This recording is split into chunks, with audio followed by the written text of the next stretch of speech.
final storyteller is Ever Leon. Ever Leon is from Mexico and moved to the U.S. with his family when he was 4. He was raised in the community of Boyle Heights in Los Angeles and attended Santa Clara University. In fact, Ever came to us from Francisco Jimenez, who taught there as well and knew Ever, and knows Ever. He's now been a teacher for the past 10 years. And thanks to DACA, he's excited to pursue even higher dreams. He likes to run, sing, and learn new things. And he is not related to Miriam. So, but welcome, Ever.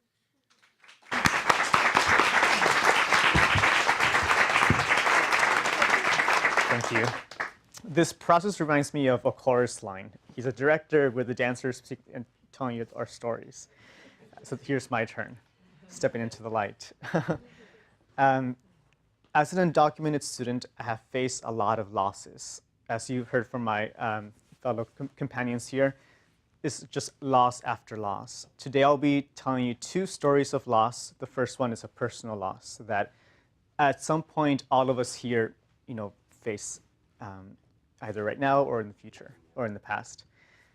The loss is about my father. It was winter of 2006, and I was excited to go back to LA with my family to be close with them and be surrounded with a lot of gifts and around the Christmas tree. But also I wanted to go back and see how my dad was really doing. For the longest time, he had been battling cancer of the liver. And we just didn't know what was going to happen with him. So when I went back to LA 2006, I went with my mom and my dad to the hospital. So we enter the room, and that's the usual room that you go into when you go to visit the doctor. There's a gurney, 4 chairs, cabinets, and several medical instruments. And we sat in a circle, and we just waited for the doctor to come in and give us the update. A few minutes later, the doctor came in with his folder, and he joined our cozy circle. Obviously, he saw my parents, and then he asked me if my parents spoke English, and I said no. And at that moment, I became the translator for my parents, as most of us do in this country. So he gave us the updates, and I kept translating that to my parents. And toward the end, he said, "Tell your dad he only has a few months to live." So you can just imagine, it took a lot of courage to say that to a parent. I mean, here you are giving this sad news to the one person that you look up to. Obviously, when that happened, my world just stopped. I couldn't breathe. I couldn't hear anything, and I was frozen.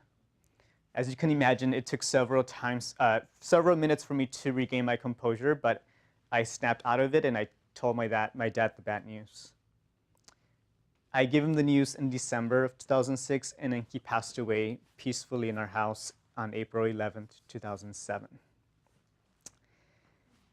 So that's something that I have encountered in terms of a huge personal loss that I'm sure some of you here can relate to that. The second personal loss that I've encountered in my life, obviously there's a lot of losses that I've encountered, but the second one that I want to share with you deals with graduate school. Yes, as Elliot mentioned, I went to Santa Clara University, and I'm forever grateful for that opportunity. But I knew that I wanted to continue with my dreams and to be the best that I can be. So I applied to this fully funded graduate program at a very prestigious Midwestern university. As you do, you write your personal statement, you get your letters of recommendation, you do your resume, you complete the entire application, you submit it, and then you just wait for the best. So I waited for a few weeks, and I got a letter from the university telling me that I had been selected for their second round, which consisted of an individual interview with the admissions committee. And so that day came for the interview. I walked in, and to my right and to my left, there's other students from Santa Clara that were also selected for the interview process. And I said, oh goodness, here we go. Because all of us were really great, amazing people, and I knew them. And I knew they had excellent grades. I knew they were pretty involved on campus and also off campus. But I said to myself, just relax, take it easy, be yourself, and just answer the questions confidently. My interview came really fast, and I was nervous, I was trembling, my hands were sweating, but I just took it easy, and I answered every question with confidence. I left the room, and I said, okay, well, I just leave it to God and see what happens. On March 14th, 2007, I got a letter from the university telling me congratulations.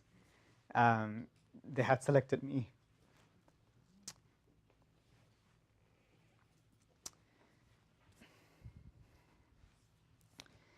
Later on, I found out that I was the only one from Santa Clara they had selected.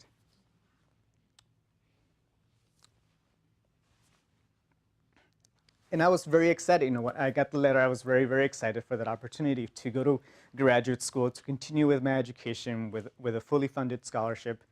But then I knew that one of the components of the program was to work in the country. So I knew that was going to be a very difficult thing for me to tell the director about my undocumented status. But before I went to the university for orientation, I gave the director a call, and I told him, before you pay for my airplane ticket, I need to really be honest with you, and this is why. So after it took a lot of guts for me to divulge that information to him, because you never know how people are going to perceive you after that. After I said my story to him, he said, well, let me think about what we can do, and I'll give you a call back in a few days. At that same time, that's what my whole thing with my dad happened as well. So I had lost my dad, and then a few days after, the admissions director gave me a call back, and he said, I'm truly sorry, but since you're undocumented, you cannot come.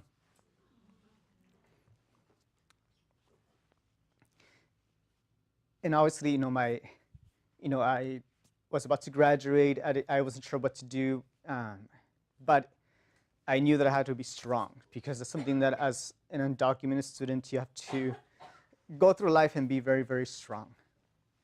But at that very moment, I was confused. I didn't know where to go, and I felt hopeless. And the following song that I'll be singing to you, it's really how I felt at that very moment.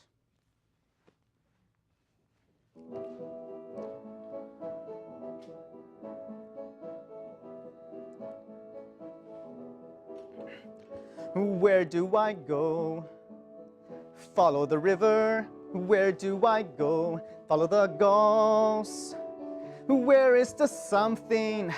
Where is the someone that tells me why I live and die? Follow the winged song. Follow the thunder. Follow the neon in young lovers' eyes. Down to the gutter. Up to the glitter. Into the city where the truth lies. Where do I go? Follow my heartbeat. Where do I go? Follow my hand. Where will they lead me? And will I ever discover why I live and die? I live and die. Why do I live? Why do I die? Tell me, where do I go? Tell me why. Tell me where. Tell me why. Tell me where. Tell me why.